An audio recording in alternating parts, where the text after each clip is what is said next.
வணக்கம். இன்னைக்கு gold, silver, crude oil and DX உடைய டெக்னிக்கல் வியூ பார்ப்போம். இன்னைக்கு மார்க்கெட்ல பார்த்தீங்க அப்படின்னா, நமக்கு வந்து பில்டிங் பெர்மிட் வந்து இருக்குது. ஸோ பில்டிங் பெர்மிட்ல பெரிய சேஞ்சஸ் இருக்க போறதில்ல. ஒரு நார்மல் கன்சால்டேஷன் தான் இருக்க போது.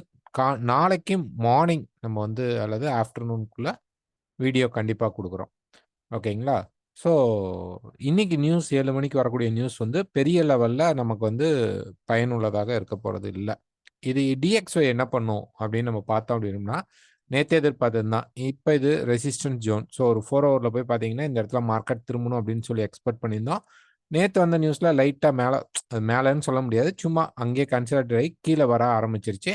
ஸோ இன்னைக்கு வரக்கூடிய நியூஸ்க்கு மார்க்கெட் இன்னும் கீழ வர ஆரம்பிக்கும். ஸோ 102.7 வரைக்கும் மார்க்கெட் வந்து அப்படி கீழ இறங்கி சப்போர்ட் எடுக்கணும். இனி எங்க வேணாலும் நம்ம சப்போர்ட் எதிர்பார்க்கலாம் மார்க்கெட்ல. ஸோ கீழ இறங்கும்போது நம்ம சப்போர்ட் எதிர்பார்க்கும்போது, அங்க இருந்து மார்க்கெட் திருப்பி ஃப்ளை ஆகும். ஸோ இன்னைக்கு வரக்கூடிய பில்டிங் பெர்மிட் நமக்கு வந்து டிஎக்ஸ்ஒய்க்கு நெகட்டிவா தான் இருக்க போகுது. ஓகேங்களா?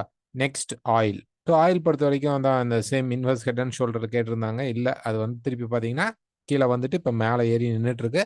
ஆக்சுவலா இப்ப கீழ வர மார்க்கெட் அரவுண்ட் ஒரு 71.8 ஆர் 71.5க்குள்ள சப்போர்ட் எடுத்து திரும்பி மேல இந்த ஹைய பிரேக் பண்ணா, இந்த ஹைய பிரேக் பண்றதுக்கு சான்சஸ் இருக்கும். ஸோ என்னதான் இருந்தாலும் 76 விட்டு வெளியில போம்போது தான் நமக்கு ட்ரெண்டிங் ஆகும். அல்லது கீழ 68க்கு கீழ வரும்போது தான் ட்ரெண்டிங் ஆகும். இது வந்து பக்காவான ரேஞ்ச் மார்க்கெட்டா இருக்கு. ஸோ ஆயில் ட்ரேட் பண்றவங்க கொஞ்சம் கேர்ஃபுல்லா ட்ரேட் பண்ணிக்கங்க. சில்வர். ஸோ சில்வர் பொறுத்தவரைக்கும் ஒரு டே ஃப்ரேம்ல பார்த்தோம் அப்படின்னா, மார்க்கெட் வந்து பெருசாலாம் உடைக்கலைங்க. இப்பதான் கீழ வருது. கீழ இந்த சப்போர்ட் 22.34க்கு வரணும். வரல. ஆனா, இங்கருந்து மார்க்கெட் ரைஸ் ஆகுறதுக்கு வாய்ப்பு இருக்கான்னா, தாராளமா இருக்கு. ஸோ பிரைஸ் பொறுத்தவரைக்கும் இந்த டாப்ல இருக்கக்கூடிய 23 வரைக்கும் மார்க்கெட் என்ன பண்ணும்னா, ரைஸ் ஆகி ரெசிஸ்டன்ஸ் எடுத்து கீழ வரும். இப்ப இன்னைக்கு டிஎக்ஸ்ஒய் வந்து வீக் ஆகும்போது, சில்வர் வந்து கொஞ்சம் ஸ்ட்ரென்த் ஆகும். ஏன்னா, இப்ப இருக்கிறது இது சப்போர்ட் லெவல் தான். அதனால மேல ஏறி இந்த ஹைய பிரேக் பண்ணாம திருப்பி மார்க்கெட் உடைக்கும்போது தான் நமக்கு மார்க்கெட் கீழ வர வாய்ப்பு இருக்கும். இப்ப கோல்டு பார்க்கலாம். ஸோ கோல்டு பொறுத்தவரைக்கும் நேத்து என்ன ஆச்சு அப்படின்னா, அந்த 2000ங்கிற லெவல வந்து மார்க்கெட் பக்கத்துல வந்துச்சு. டச் பண்ணல. ஸோ இதுவும் ஒரு க்ளூ மார்க்கெட் கீழ வரதுக்கு. ஸோ இப்ப மார்க்கெட்ல நமக்கு இருக்கக்கூடிய ரெசிஸ்டன்ஸ் அப்படிங்கிறது திருப்பியும் சொல்றேன் 37 ஓகேங்களா? இந்த 37ல நமக்கு ஒரு ரெசிஸ்டன்ஸ் இருக்கு. விட் ஆஃப் 47ல ஒரு ரெசிஸ்டன்ஸ் இருக்கு.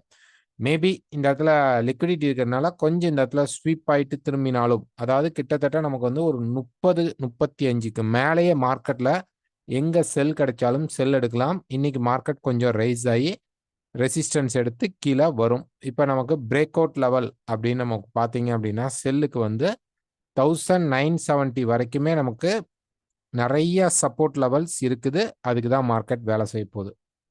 நமக்கு இப்ப 2037 ஆர் 2047 தான் நல்ல செல்லிங் பாயிண்ட். 2030க்கு மேலேயே நம்ம வந்து எங்க வாய்ப்பு கிடைச்சாலும் நம்ம செல் எடுக்க ரெடி ஆயிடணும்.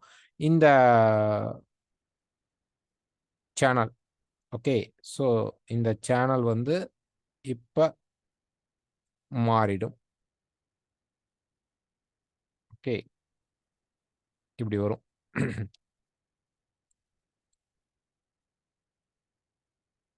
ஸோ நெறைய பேர் சேனல் ட்ராப் பண்ணி காட்டுங்க. சேனல் மாறிடுச்சா? அப்படிங்கிற கேள்வி கேட்டிருந்தீங்க. இந்த டாப் அண்ட் டாப்ல வந்து ஆட் ஆயிரும். ஓகே. அப்ப இப்ப சப்போர்ட் லெவலுக்கு மார்க்கெட் என்ன பண்ண போகுது? மேல ஏறி ரெசிஸ்டன்ஸ் எடுத்து கீழ வரப்போகுது. ஓகே. ஸோ இப்ப பிரைஸ் பொறுத்தவரைக்கும் நம்ம என்ன எதிர்பார்க்கணும் அப்படின்னா, பை சைடு எதிர்பார்க்கலாம். பை போகும். ஒரு 35 வரைக்கும் பை போக சான்சஸ் உண்டு. ஸ்டாப் லாஸ் யூஸ் பண்ணி என்ட்ரி எடுத்துக்கங்க. இப்போ ஒரு 1 ஹவர்ல பார்த்தீங்கன்னா, ஆல்ரெடி மார்க்கெட் வந்து என்ட்ரி ஆயிடுச்சு. இருந்தாலும் ஒரு வேளை இப்ப கீழ வந்தால், ஒரு 2007க்கு பக்கமா வந்தா பை எடுத்துக்கலாம். 30 வரைக்கும் நமக்கு சான்சஸ் உண்டு. இல்ல ஆல்ரெடி நான் பைல தான் இருக்கேன் அப்படிங்கிறவங்க, டிராவல் பண்ண கொண்டு போங்க 35 வரைக்கும். ஸோ நாளைக்கு மார்னிங் அல்லது ஆஃப்டர்நூன்ல கண்டிப்பா வீடியோ வரும். இந்த வீடியோ பிடிச்சிருந்தா மறக்காம லைக் பண்ணுங்க, ஷேர் பண்ணுங்க, கமெண்ட் பண்ணுங்க. Thank you.